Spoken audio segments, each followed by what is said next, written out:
Let's stay with our top story, that broken ceasefire in Nagorno-Karabakh. Sevil Mikayilova is a member of the Azerbaijani parliament. She joins me now from Baku. Thank you so much for your time. Now, this ceasefire seems to have lasted just 5 minutes, considering the other two that were brokered just 2 weeks ago. They also failed just shortly after coming into effect. It does seem that this was something that was expected to happen, and now we're getting reports that Armenia is accusing Azerbaijan of violating the ceasefire. What's your response? I think before accusing any other side of violation of this ceasefire, Armenia should understand, realize its responsibility as well. After 5 minutes, after 5 minutes of achieving the next third in turn ceasefire, Armenia started shelling Azerbaijani civilians. These are the regions which are too far from the battlefield. The same scenario.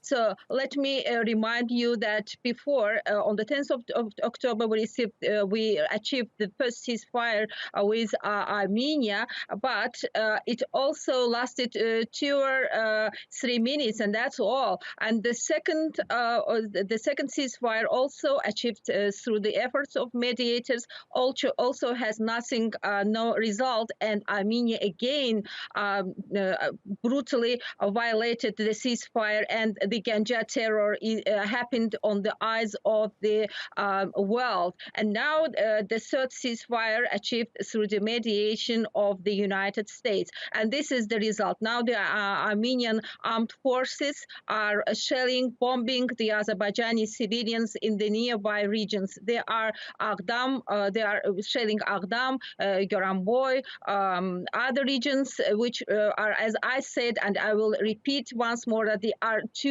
far from the battlefield. So Azerbaijani leadership, senior Azerbaijani official Hikmet Hajiyev has already made a statement saying that all responsibility for this armistice breach lays on the Armenian government. Let them taken responsible for this ceasefire breach, because Azerbaijan is ready for peace. We have repeatedly stated that, but peace with this Armenian government is out of question, and the result is on the eyes.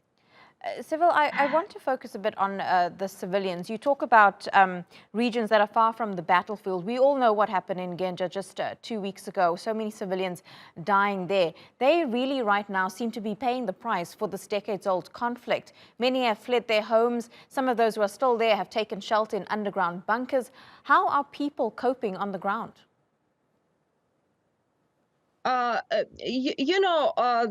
matter is that if you see now the civilians are the most affected people in this situation, because this ceasefire was achieved because on the humanitarian purposes, as you see.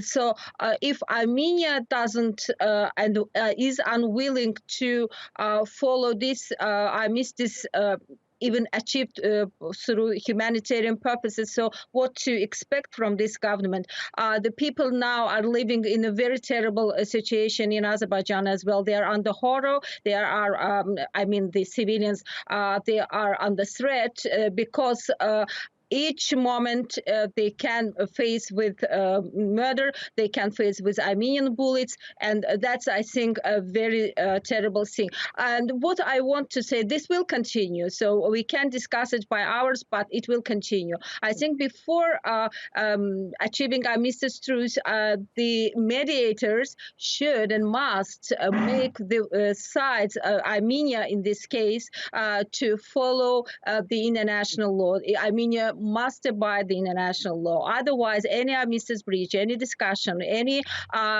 efforts to bring peace to the region will be a failure. So this is a fact.